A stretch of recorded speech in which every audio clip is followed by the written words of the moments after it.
Hey everyone, it's Eric. I hope you're doing well today.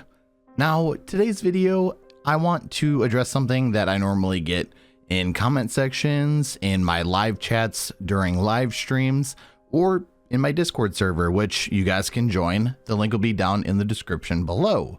And that is, hey Eric, do you think that Bioshock 4 or the new Bioshock, whatever the hell it's going to be called, do you think it's going to have a multiplayer? In this video, I want to break down if I do believe that there will be a multiplayer within this next installment of Bioshock, as well as the things that are deterring me away from a multiplayer being within the next Bioshock. So if this interests you, would you kindly sit back, relax, and if you are not already and you're coming back on the regular and aren't subscribed, why not? Hit that subscribe button. We're on the road to 50,000 subscribers, and I cannot wait to hit that with your help. So, with that being said, let's get into the video. Switching it up from what I normally do, obviously I like to talk about the pros first and then move on to the cons.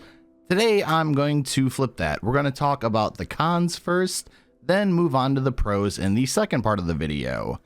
So, the first con that I can think of is that it seems that nowadays every AAA game that's being pushed out, and especially ones that have multiplayer, are running into a lot of issues. And obviously, with Cloud Chamber making this next Bioshock with the backing of not only 2K, but Take-Two as well, that is going to be something of concern. I don't want them to essentially put out an unfinished product, wait a week, get the feedback, put that patch out, and try to fix it that way. It just seems like the gaming industry is falling into that sort of same rhythmic approach, and I don't necessarily care for that.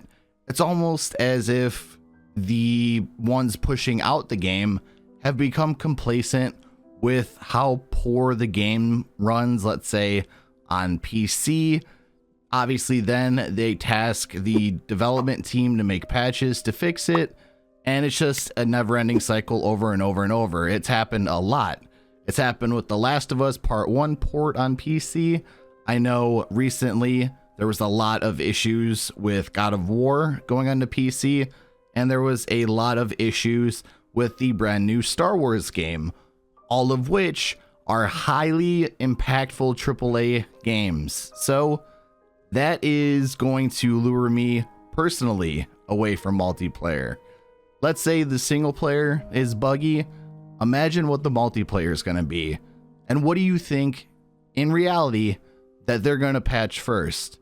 Are they going to patch the narrative story that they want you to experience? Or are they going to focus on the secondary mode, that being the multiplayer? I'll let you decide down in the comment section below. Now for this next part, I want to combine two different topics into one because I feel that they have a lot more in common than a lot of people realize. The first is going to be servers. Now, you look at a lot of successful multiplayer games out there right now, one of the best things that they do right is having stable servers. So if Cloud Chamber is going to implement a multiplayer feature, not only are they going to have very good servers, unlike the ones from Bioshock 2, because those were a little wonky to say the least, but they're going to have to handle all of the traffic from everybody wanting to play or everybody wanting to try it out. Obviously, servers can go down for maintenance. It's on par for the course, it happens, but they need to make sure that the servers overall are, let's face it, great, because nowadays just having mediocre servers, especially in 2023 within the gaming industry, just isn't gonna cut it. Now the second thing is something that also seems to be implemented a lot more into multiplayer games, that being skill-based matchmaking. Don't get me wrong, I like playing good players, just not every single game. I don't know about you, but it almost defeats the purpose of becoming better at the game, or even becoming good or great at the game, because then you just feel punished. Let's say you're a solo player and you're one of the top 1,000 players in the world. That's the only people you're going to play. You're not going to play the rest of the population, which make up, let's say, 98%. You'll only play the top 2%, whereas the other 98% get to actually enjoy the game without having to treat it like it's a Call of Duty championship. So hopefully they just leave that out of the multiplayer. Let's just have fun.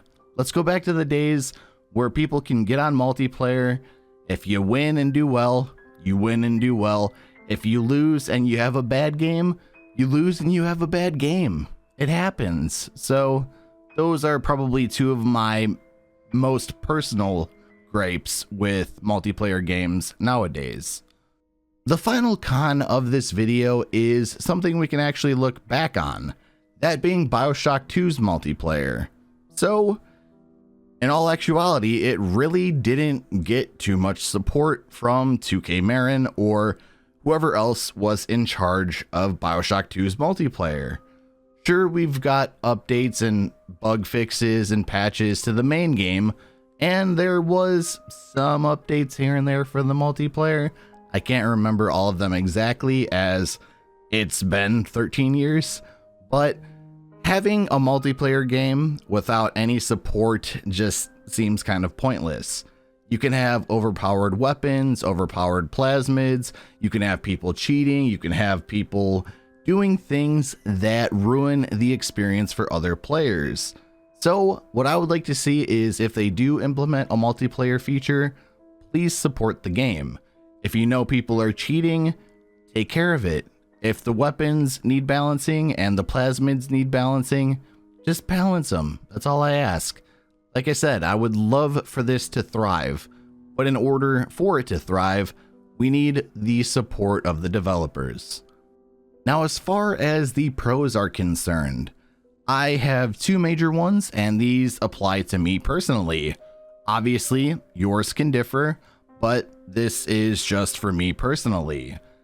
So the first one is something that I've felt that it's been missing for a really long time.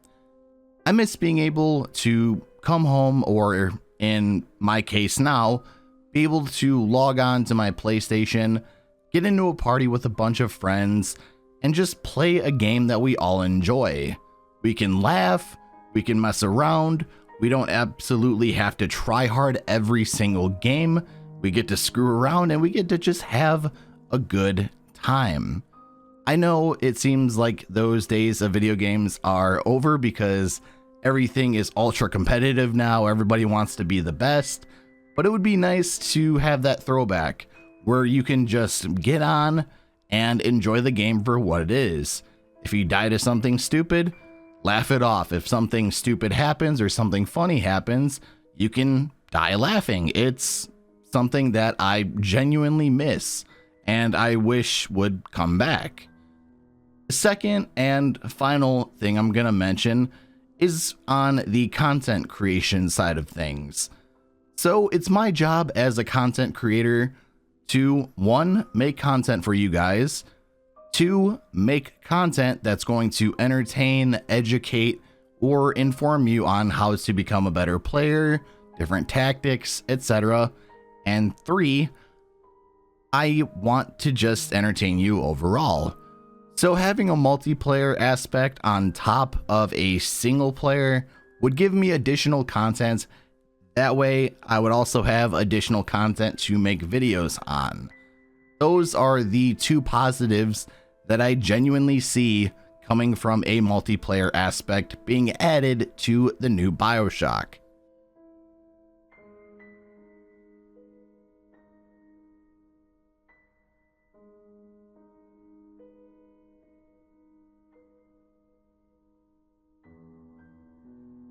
Well, if you guys want to sound off in the comment section below about the pros and the cons, please do so. Obviously, as always, be respectful of one another. We don't want any arguments or anything like that down there, so be respectful. Let's have some constructive criticisms, and I can't wait to see what your guys' thoughts and opinions are. If you're new and enjoy the content and want to see more, would you kindly hit that subscribe button, hit the like button, because it helps this video reach the YouTube algorithm, and also, if you want to be notified when I go live with a live stream or when I upload a video, click the bell and hit all post notifications. That way, you never miss anything. If you want to stay up to date with me outside of YouTube, my social medias and my Discord server are the best ways to do so, the links to which will be down in the description as always. With that being said, thank you all so very much for watching today's video. Take care, stay safe, and I will talk to you all in the next one.